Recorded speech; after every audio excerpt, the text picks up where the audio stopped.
Hi and welcome to, well, I don't know what this is really. I haven't got a channel, I'm not a vlogger, I'm not a blogger, I'm not a data logger, I'm nothing. I'm just a guy who wants to show you a video on how to put in a ground anchor. Now, I've used the Oxford brute force ground anchor today. This is my second one. I've got one already here. So that's for the front wheel of my bike, and I decided to put in a second one for the back wheel in here, and that's going to go there. For the interest of quickness, I've already drilled the holes, but it's pretty simple. You just put it up, mark your holes there and there, and then drill the holes. What you will need is a SDS drill.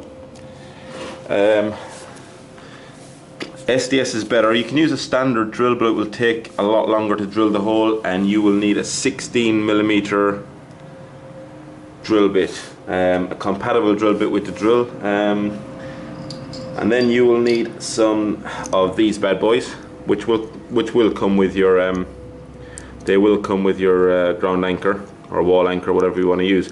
Now, the reason I've put them in the wall like so is because my garage has tarmac, and if you don't already know this, it's not very strong stuff. It's literally tar with some stones in there, and it's literally rolled in. So as soon as it would get pulled particularly hard, it would pull out. So because these are not very long, 60mm long I believe,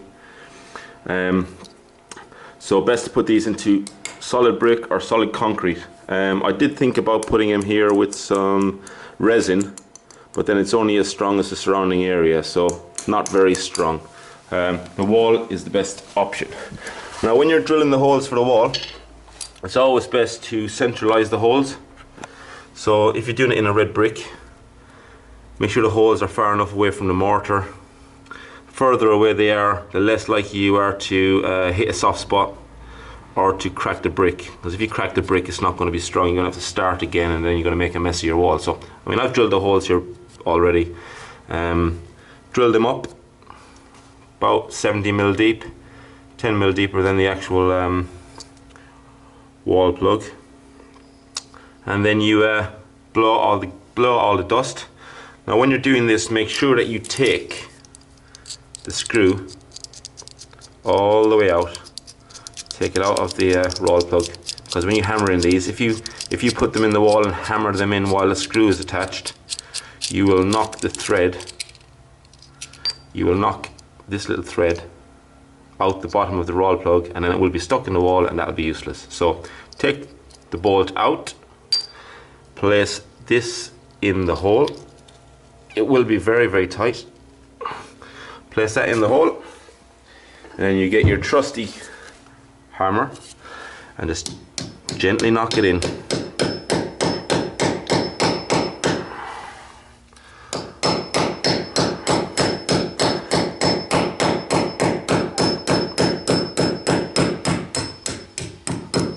All the way. Just make sure you're hitting it nice and flush with the hammer, because if you hit it at an angle at all, you'll just make a mess of it. So get that whacked in. Get number 2 whacked in, just gently as she goes.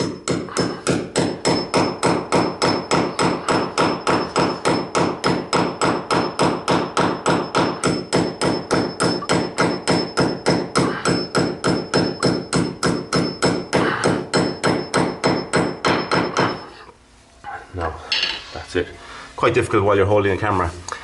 Now, notice you've damaged this housing ring, or what have you, whatever you call it, shroud. It doesn't matter, because you're going to cover that with this. Okay, so you get your screw, you put it in your hole, and that in there. Okay, it's very difficult with one hand, but you see the point. You put that one in.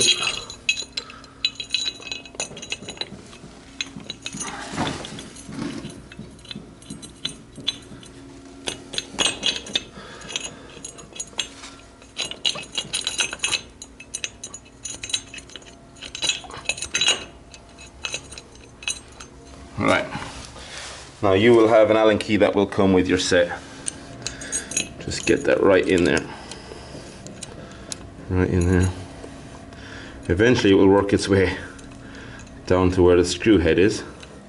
And what you're actually doing is pulling the nut towards this front face of the wall, and that spreads the metal roll plug.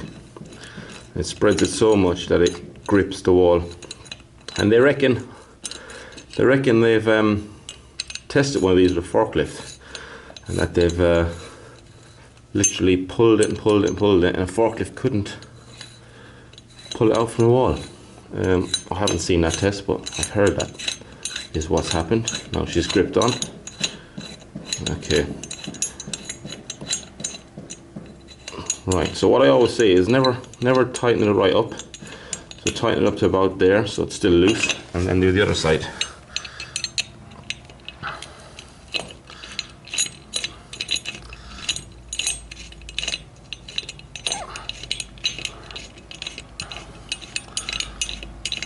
Now, just hold it up while you do that last little bit so that it's nice and square.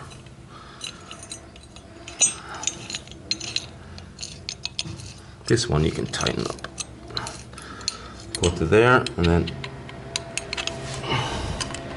so this would have been quicker if I used my drill, but not everybody's got a drill. And that's not exactly dead straight, but this one you're not going to be able to see because my bike will be blocking it. And also that has a second reason I did that, and the main reason is if somebody does want to steal my bike and they come in here, this will be down behind my bike will be in this space, and all the gubbings and the chain and everything will be down around this side. So if they want to try and pull this off, my bike's going to be blocking them in effect. So if you're doing this, it's best to keep any ground anchor up off the floor so the chain is suspended, semi-suspended in the air. It's very difficult to use a bolt cropper's big enough to chop these chains in the air, and normally they try and lever them against the ground. So just give it a nice tighten, as much as you can muster. It's very difficult to do with one hand. I shall solder on.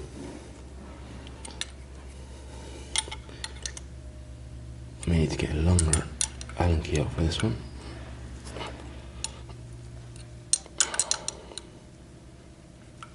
Give this one another nip up. Sorry about the length of this video.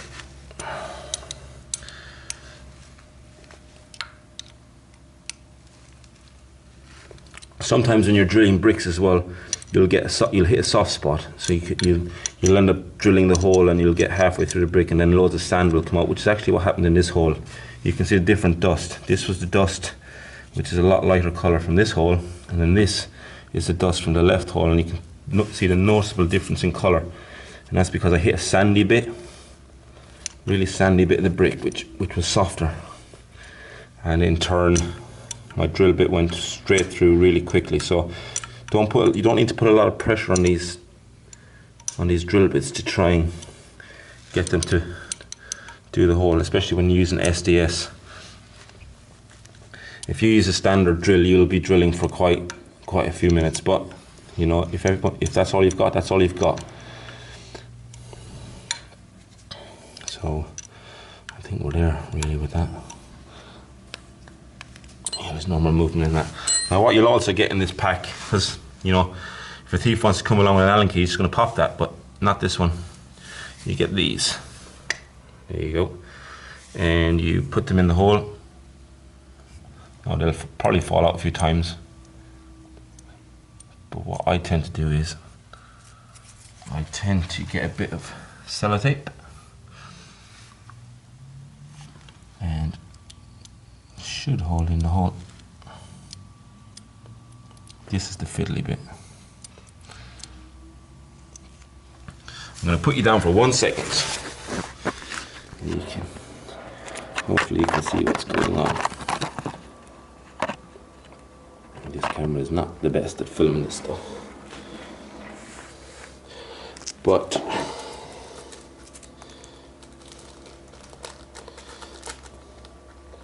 put it in a little bit of sellotape, or in the plastic bag it came in.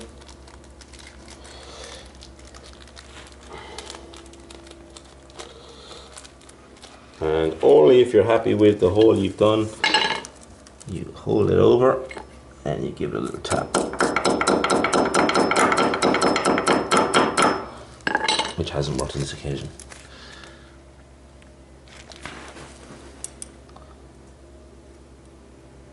Right, oh, nearly.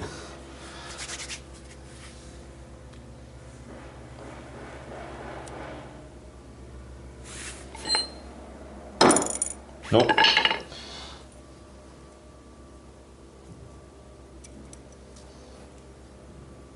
Like I said, this is the most annoying bit. Ah!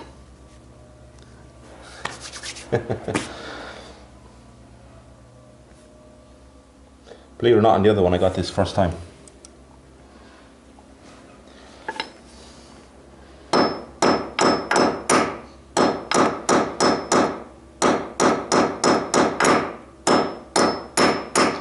Right, now that will not come out. There's just no chance of that coming out. As you can see, they won't be able to get an Allen key in there. Then you should be left with this. So that's what you'd be left with. You can see that ball is there, little ball is there. I mean, it's like anything.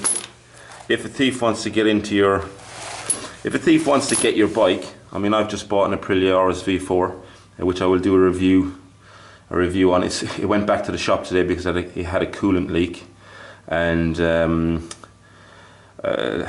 couple of other issues. The old petrol tank warped from the high ethanol content in the fuel, but they're going to fix that for me. And if they want your bike, they will take it. As you can see, I've got no door on my garage. It's not a garage, it's a carport, but it's got 3 walls. If they see it, they'll more than likely want it. So you got to make it as hard as possible. I've got one chain here onto a ground anchor. I've just installed that ground anchor, as you've seen, and I bought myself an Oxford. Which one did I go for? It's an Oxford monster chain, 1.2 meters, which is more than enough. I haven't even opened it yet, so let's open it. Which again is quite difficult with one hand.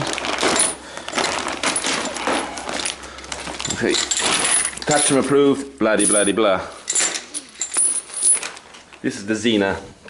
This is the Xena security chain. It feels bigger, feels heavier. This has got the square shackle. I mean, this is going to go on the front wheel, and then that's going to go on the back wheel. This is a bit more heavy duty. Funnily enough, you can get a this whole mechanism actually comes out of the lock. You can, when you unlock it, you can actually pull this whole mechanism out, and you can buy from Xena. You can buy one that screams at you when it's been moved. I didn't think I would needed that because this garage is underneath a coach house, which is not mine. So up there is a family living. My house is literally 20 yards around the corner, so this is one of 3 garages underneath her coach house. So I don't want to be having things screaming while I'm not here. So I've got a disc lock in here as well, which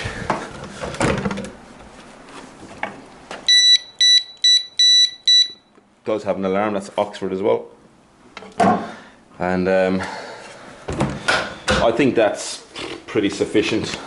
So what I'm going to do is I'll have another disc lock on order, which will be the ABUS. I can't remember which model it is, but it's the big one. So I'll have a disc lock on the front and back, and I'll have a ground anchor attached front and back. And believe it or not, if I thought I could get a chain through the swing arm, I would have put it. I would have dug out some of this here, this tarmac, for one of those